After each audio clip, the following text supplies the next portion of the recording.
오늘 본문의 말씀으로 마태복음 강의 35번째 말씀, 인생의 기초 세우기라는 제목으로 말씀의 은혜를 함께 나누겠습니다. 미국의 플로리다 주에 있는 마이애미에 가게 되면 바닷가와 그리고 그 바닷가와 인접한 수로 주변에 너무도 예쁜 집들이 많이 이렇게 지어져 있습니다. 정말 어떻게 저렇게 예쁠 수 있을까 싶을 만큼 바닷가에 그리고 그 바닷가와 인접한 이 조그마한 수로변에 집들이 많이 세워져 있습니다. 그래서 거기서 보트를 타고 바다에 나가기도 하고 또 자기 마당에서 낚시를 하기도 하고 너무 뭐라 그래야 되나요? 비현실적으로 아름답다 이런 생각을 해본 적이 있습니다. 그런데 그렇게 예쁘고 그리고 너무나도 근사한 곳에 자리 잡고 있는 그 많은 집들이 비어 있다는 것을 알게 되었습니다. 저도 방문했을 때 그 집들이 대부분 다 비어 있더라고요. 그리고 그 많은 사람들이 그 아름다운 집을 포기하고 그 지역을 떠난다라고 합니다. 그 이유는 무엇이냐면 그 마이애미 곳곳에 땅에 구멍이 나고 또 땅이 꺼져버리는 현상들이 빈번하게 일어나고 있기 때문에 그렇습니다. 싱크홀이라고 하죠.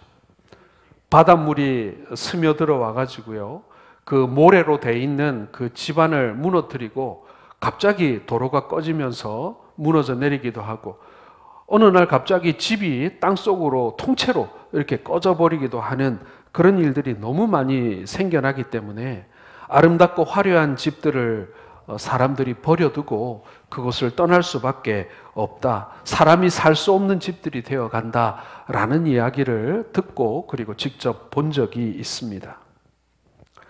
오늘 예수님께서 이 산상수훈 마지막 예화에서 바로 오늘 이 말씀을 우리에게 하고 계시는 것입니다. 예수님은 목수셨기 때문에요, 집을 짓는 일에 대해서 정말 잘 알고 계셨습니다. 우리가 보통 예수님이 공생애를 시작하시기 전에 아버지 요셉과 함께 목수일을 했다고 해서 그냥 의자 하나 만들고 아니면은 국자나 파고 막 이렇게 생각하시는데 그렇지 않습니다.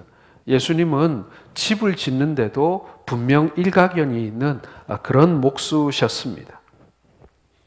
기초가 튼튼한 집과 약한 집의 차이를 누구보다도 잘 알고 계시는 분이셨다라는 것이죠. 바로 그러한 통찰력을 가지고 예수님께서는 오늘 집을 짓는 두 사람에 대하여 말씀하고 계신다라는 것입니다. 모든 사람에게 있어서 집은 정말 큰 관심의 대상이고 우리가 살아가는 데 있어서 집은 정말 중요한 것입니다. 자, 이 집을 짓는 과정을 통해서 오늘 우리 예수님께서 우리에게 무엇을 말씀하시고 계시는가를 함께 살펴보면서 은혜 받는 시간이 되기를 원합니다. 오늘 말씀이 주는 첫 번째 중요한 메시지는 뭐냐면요, 우리는 모두 집을 짓는 건축가라는 사실입니다. 자, 한 사람은 모래 위에 집을 지었고 한 사람은 반석이라고 하는 기초 위에 집을 짓고 있습니다. 기초의 차이를 빼면 두 사람이 짓는 집은 매우 비슷합니다. 오늘날 우리가 살고 있는 아파트나 연립주택을 보면 다 비슷비슷하지 않습니까? 아파트도 유행이 있더라고요. 비슷한 시기에 지어진 아파트들은 내부 구조나 아니면 밖에서 보는 어떤 모양이나 사용하는 내장재들이 거의 똑같습니다. 그 당시에 유행하고 사람들이 선호하는 디자인을 따르는 것이죠. 그러나 그 겉모습이 비슷하다고 해서 다 똑같은 집은 아니라는 것입니다. 오늘 예수님이 말씀하시는 이 두 채의 집은요, 상당한 차이가 있습니다. 다름이 아닌 기초의 차이가 있다는 것입니다. 어떤 땅 위에 세워졌느냐, 그 기초에 따라서 그 두 집은 분명 다른 집이다라고 말씀하고 있습니다. 오늘 예수님께서는요, 건축에 대한 가르침을 우리에게 주시려는 것은 아닙니다. 예수님은 지금 우리에게 바로 이 땅을 살아가는 방법에 대해서 우리에게 말씀해 주고 계시는 거예요. 예수님께서는 집 짓는 비유를 통해서 바로 우리 인생이라고 하는 이 집 짓는 과정을 설명해 주고 계신다라는 말씀인 것입니다. 그렇습니다, 여러분. 우리는 모두 이 땅에서 각자 인생이라고 하는 집을 지으며 살고 있습니다. 집들이 비슷비슷해 보여도 다 다른 집들입니다. 한 사람 한 사람의 인생이 다 다른 것처럼 말이죠. 오늘 예수님께서는 우리의 인생의 집이 겉으로 보기에는 별반 차이가 없다고 하십니다. 하루 24시간, 하루 세 끼 먹고 사는 것이 별반 큰 차이 없다. 그리고 살아가는 수명의 차이, 그리고 살아가는 삶의 여정, 그리고 인생의 그 마지막까지도 사실 우리가 그렇게 뭐 큰 차이가 있는 것이 아닌 비슷비슷한 삶을 사는 것처럼 보인다는 것이죠. 그러나 그렇게 똑같아 보이는 우리의 삶에도 엄청난 차이가 있다고 말씀하고 계십니다. 바로 기초의 차이라는 것입니다.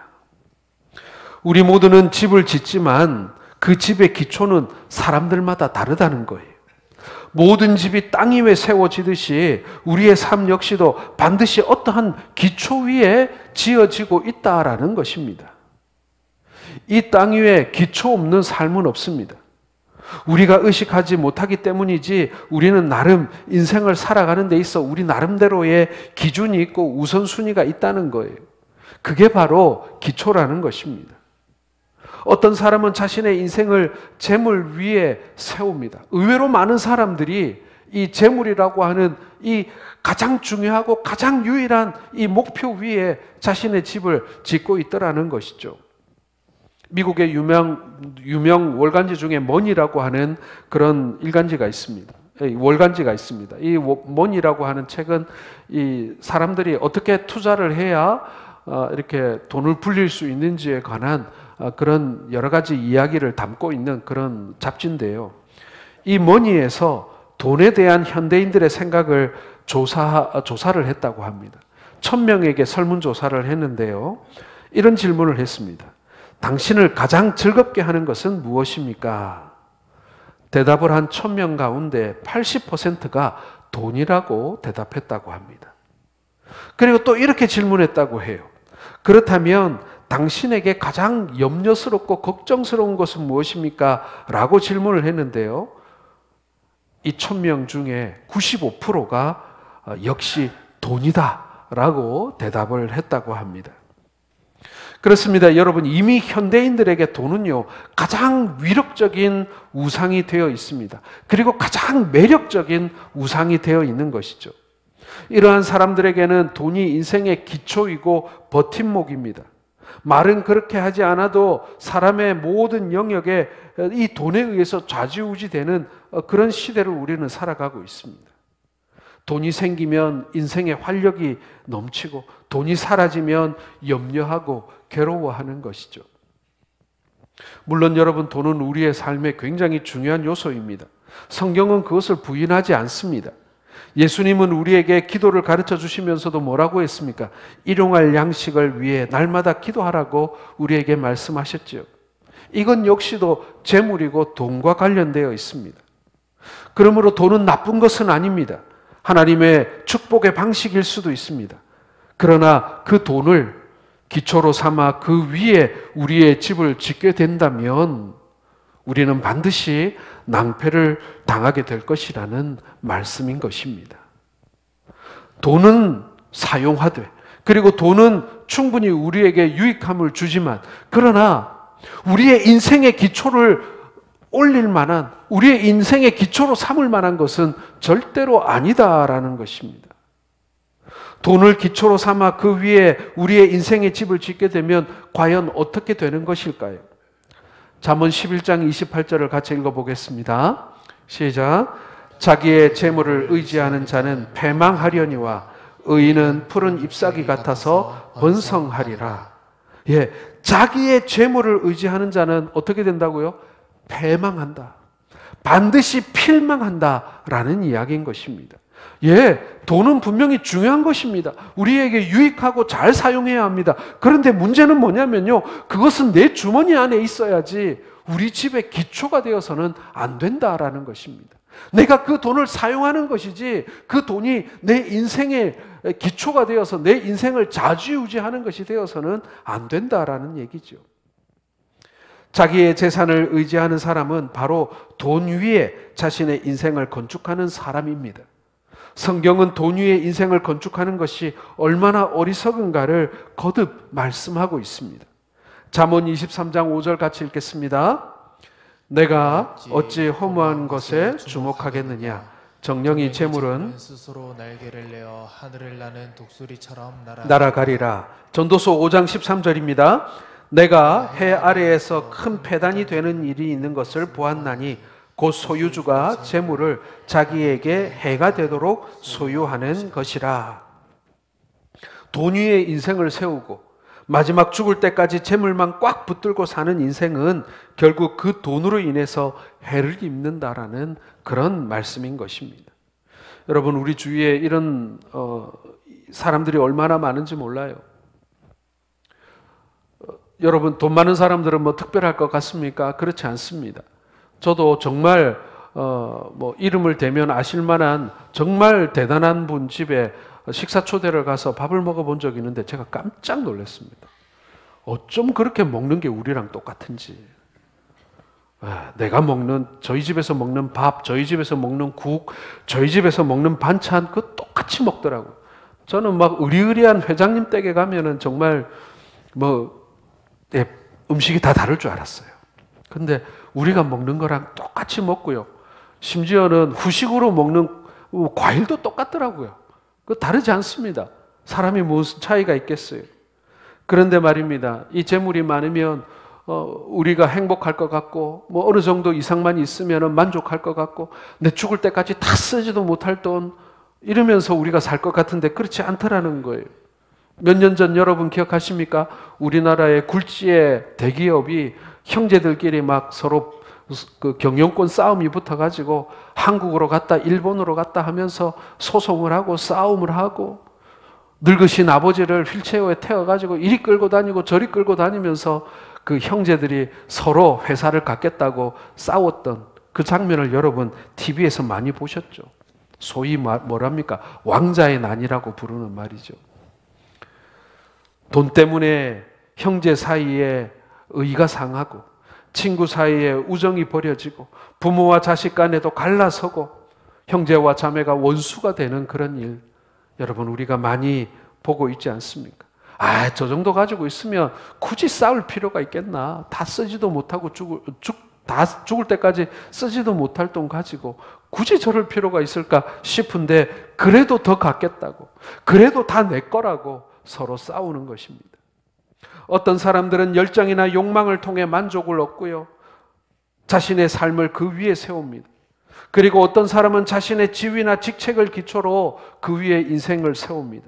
또 어떤 사람은 성공이라고 하는 그 파랑새를 바라보면서 그 기초 위에 자신의 삶을 세워나갑니다. 사람들은 나름의 계획과 포부를 가지고 그렇게 인생을 살아가는 거예요. 마치 집을 짓듯이 설계도를 그리고 자신의 인생을 건축하지요. 그러나 여러분 중요한 것은 그 기초가 맞는가 하는 것입니다. 그리고 그 기초가 믿을 만한 것인가 하는 것입니다. 예수님께서는요, 집을 짓는 것이 중요한 것이 아니라 어떤 기초 위에 짓는 것이 중요하냐, 어떤 기초 위에 짓느냐, 이것이 중요하다고 오늘 우리에게 말씀하고 있는 것입니다. 누구나 다 보기에 근사한 집은 지을 수 있습니다. 누구나 다 사람들이 헉할 만한 그런 정말 좋은 자재를 쓰고 그리고 많은 노력을 들여서 인생이라고 하는 집을 치장할 수 있습니다. 그러나 중요한 것은 사람들 눈에 보여지는 그 집이 아니라 눈에 보이지 않지만 땅 밑에 묻혀 있는 그 집의 기초가 무엇이냐가 중요하다라는 것입니다. 여러분들은 어떻습니까? 누군가의 인생을 바라보면서 그 사람의 인생의 기초가 무엇일까 생각해 보신 적이 있습니까? 나의 인생을 돌아보면서 나의 인생은 과연 어디에 기초하고 있는가를 여러분 생각해 보신 적이 있습니까? 우리의 인생의 집은 이제 거의 반 다 올라갔습니다. 때가 되면요, 이 집도, 이 세상에서의 집은 이렇게 무너질 날이 있을 것입니다.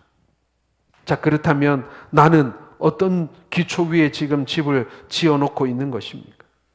사실 문제는 우리가 어떤 기초 위에 집을 짓고 사는가에 대해서 우리는 무관심하거나 사실 잘 모르고 살아가고 있다는 거예요.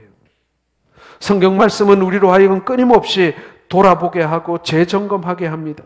경우에 따라서는 우리의 단단한 기질을 깨트리기도 하십니다. 우리의 본 모습을, 우리의 진면목을 보시게 하기 위해서 창수가 나고 태풍이 지나가게 함으로 인해서 흙 속에 묻혀있던 우리의 집의 기초가 드러나게도 하신다는 거예요. 봐라!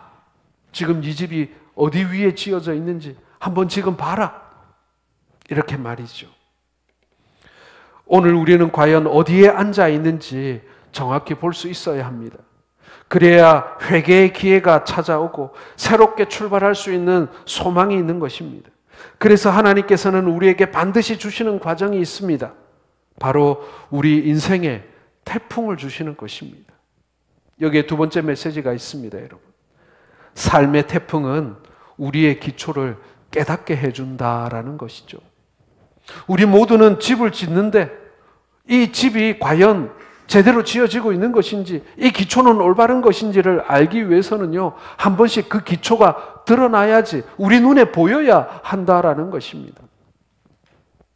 저도 여러분, 우리 예배당을 지을 때요, 제가 눈여겨본 것이 우리 예배당의 기초가 어떻게 놓여지는가, 그것을 눈여겨보았습니다. 이게 튼튼해야 되지 않겠나라는 생각에 어떻게 기초가 놓여지는가 참 봤는데, 정말 단단하게 기초가 놓여지는 것을 저도 보면서 마음이 든든했던 그런 기억이 있습니다. 여러분, 예수님께서는 이 건축의 비유에서 중요한 한 가지 사실을 오늘 우리에게 또 알려주고 계시는 것인데요. 그것은 어떤 것이 되었든 간에 우리가 세운 이 삶의 기초가 시험을 받게 되는 날이 온다라는 것입니다. 건축물이면 어떻겠습니까? 큰 비가 내린다든지 말이죠. 태풍이 찾아온다든지 아니면은 지진이 발생한다든지 했을 때 그 집이 정말 튼튼하게 지어졌는지 아니면 부실하게 지어졌는지가 평가받게 되지 않겠습니까? 우리의 인생도 마찬가지입니다. 우리의 인생에 창수가 나고 태풍이 불고 지진이 일어났을 때 우리의 인생이 과연 잘 버텨낼 것인가 하는 것입니다. 마태복음 7장 25절을 같이 읽겠습니다. 비가 내리고 창수가 나고 바람이 불어 그 집에 부딪히되 무너지지 아니하나니 이는 주초를 반석 위에 놓은 까닭이요. 자, 이어서 27절을 같이 읽겠습니다. 비가 내리고 창수가 나고 바람이 불어 그 집에 부딪힘에 무너져 그 무너짐이 심하니라. 예, 이 집으로 비유되는 우리의 인생에 뭐냐면요, 이 바람이 불고 비가 나고 창수가 나서 그 기초가 드러나게 된다는 거예요. 그리고 그 기초가 뽑히는 집은 떠내려가는 것이고 그 기초가 든든히 서 있는 집은 버텨낸다라는 얘기입니다. 예수님께서는 이 짧은 말씀을요, 2번이나 연속해서 반복하고 계십니다. 우리의 인생의 태풍, 이것은 아무도 비껴갈 수 없는 거예요.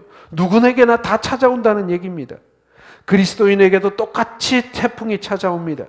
그리고 태풍은 우리의 지은 집을 시험합니다.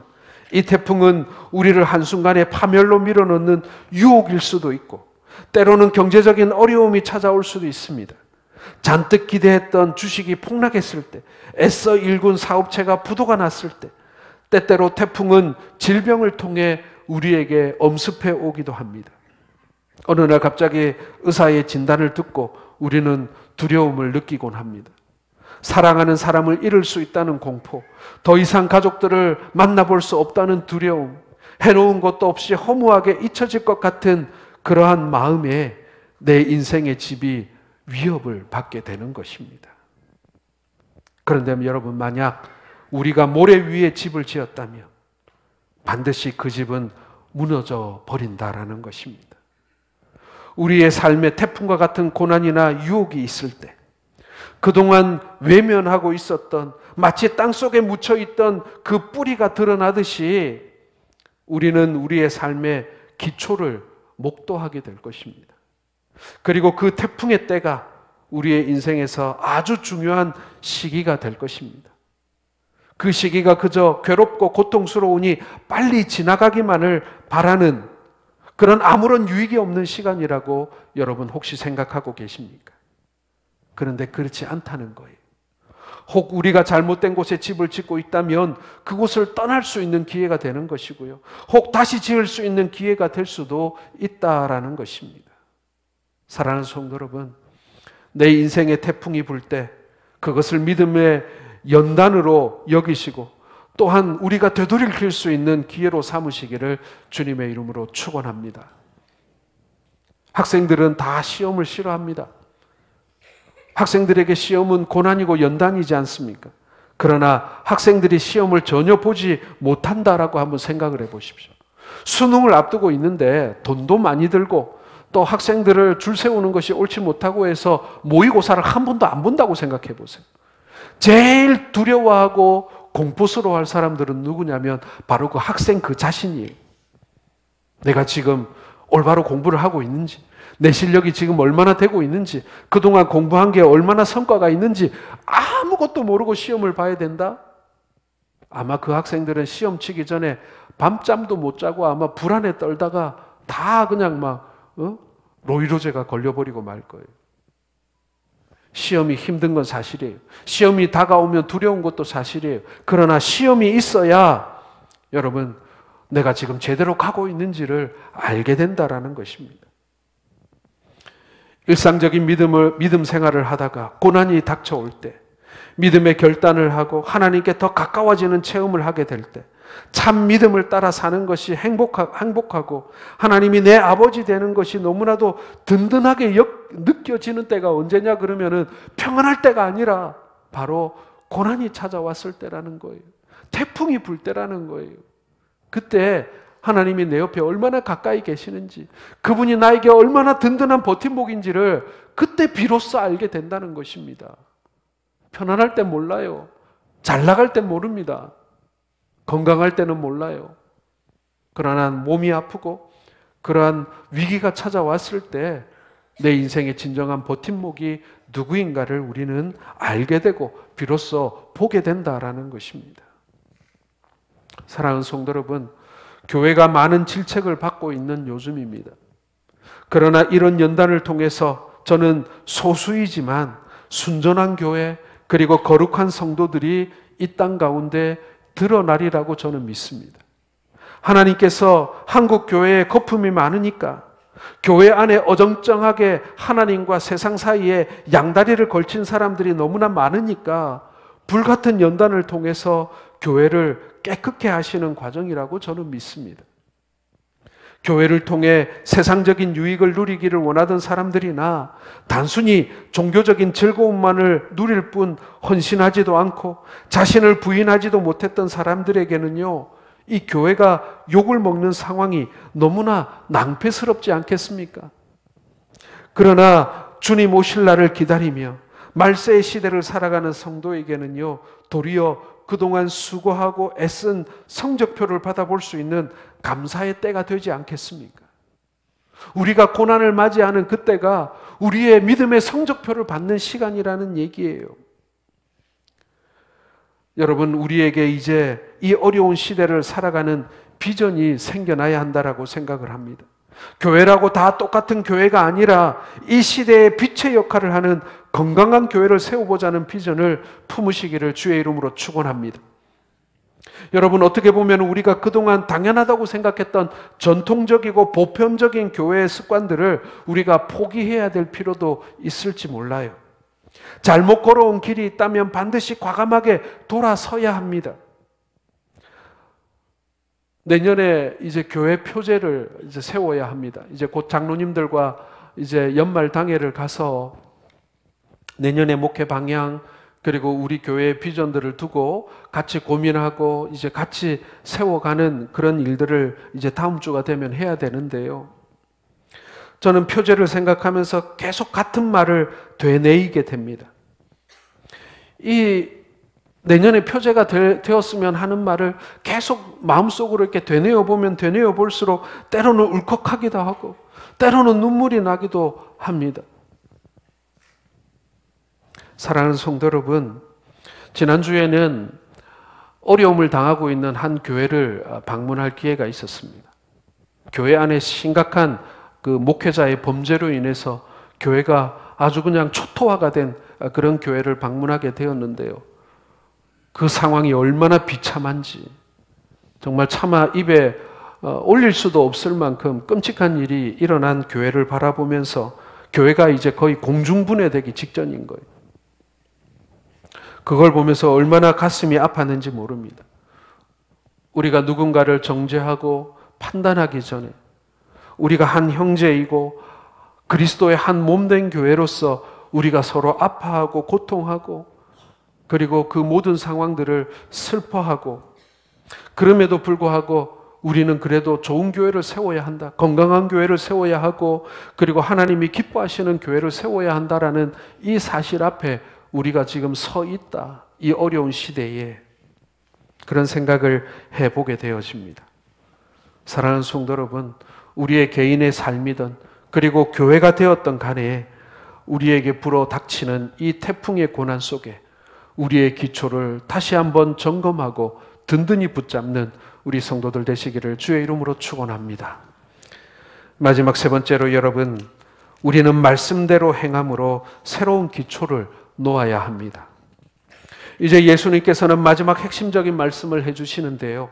그것은 어떤 사람들은 태풍의 시험을 견뎌낼 것이고 어떤 사람들은 대책 없이 무너져 내릴 것이라는 사실입니다. 너무나도 당연한 이야기지요. 모래 위에 집을 지었다면 태풍이 불 때 집이 무너져 내리지 않겠습니까? 그러나 반석 위에 세운 집은 어떤 바람이 불어도 끄떡없을 것입니다. 태풍이 불어올 때 그 집에 가치가 드러나는 것입니다.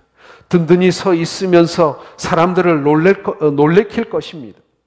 예수님은 반석 위에 세운 집은 견고해서 태풍을 견뎌낼 것이라고 말씀합니다. 그리고 이어서 자신의 삶을 반석 위에 세운 자는 지혜로운 사람이지만 모래 위에 세운 사람은 어리석은 자라고 말씀하고 계시죠. 자, 그렇다면 여러분, 모래 위에 자신의 삶을 세운 사람들은 어떤 사람들이겠습니까? 반대로 반석 위에 집을 세운 지혜로운 사람은 어떤 사람들이겠습니까?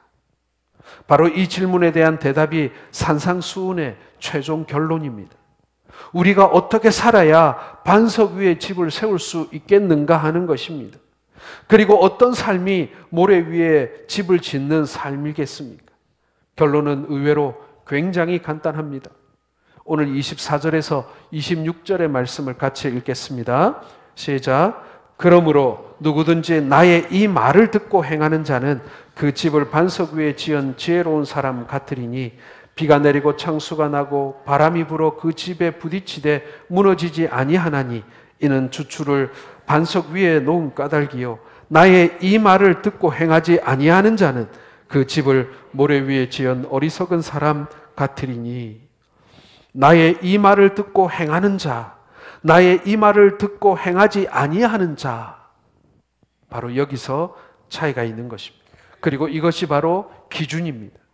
예수님은 지금까지 설교하신 산상수훈의 말씀을 행하느냐 행하지 않느냐, 그것이 바로 기준이라는 것입니다.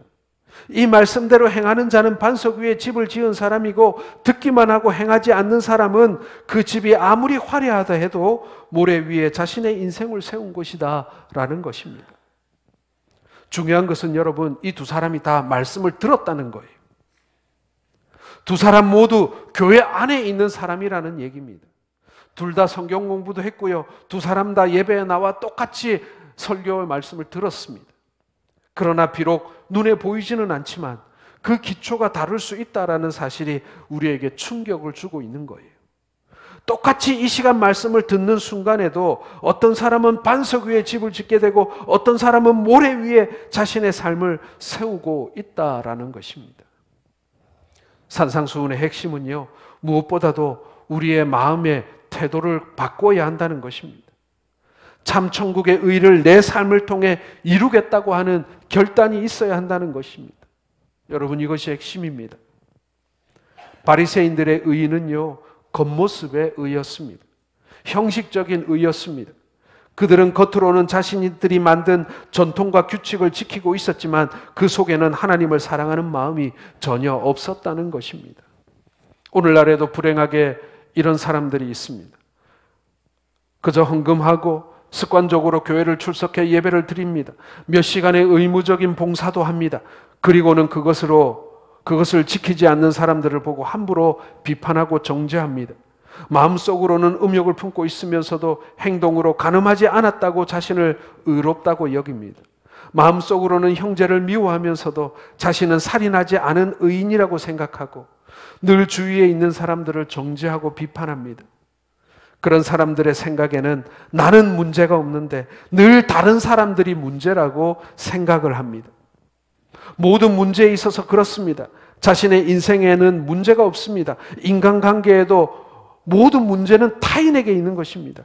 배우자와 자녀와 다른 성도와 직장의 동료들의 탓만을 합니다. 자신에게는 문제가 없습니다.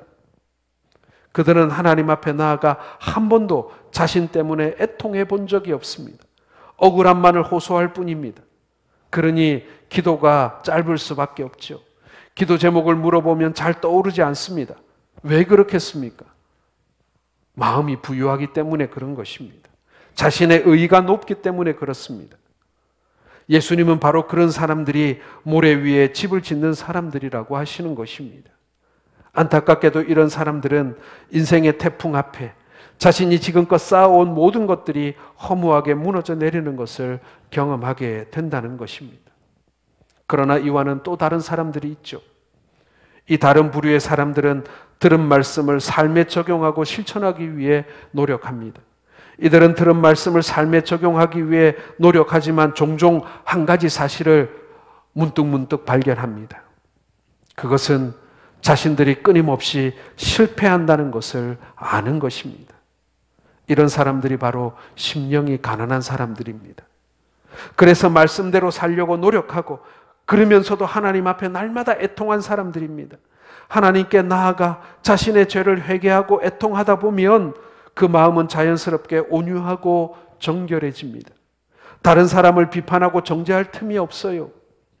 그리고 모든 일에 하나님을 의지하게 됩니다. 하나님 앞에 엎드려 기도할 수밖에 없는 것입니다. 그리고 하나님을 만나는 거예요.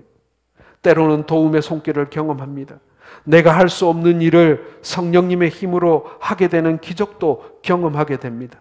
그러면서 신앙이 점점 자라가게 되는 거예요. 그리고 이 사람에게도 언젠가 태풍이 찾아옵니다. 그러나 주님께서 이렇게 말씀하십니다. 그러한 사람의 삶은 요동하지 않을 것이다 라고 말이죠. 몸에 질병이 찾아오거나 어떤 고난이 찾아올 때 분명 우리는 아픕니다. 그러나 주님은 우리가 이 고통 가운데 지어온 이 반석 위의 집은 요동하지 않을 것이라고 말씀합니다. 이것이 바로 인생에 지혜가 있는 사람의 모습인 것이죠.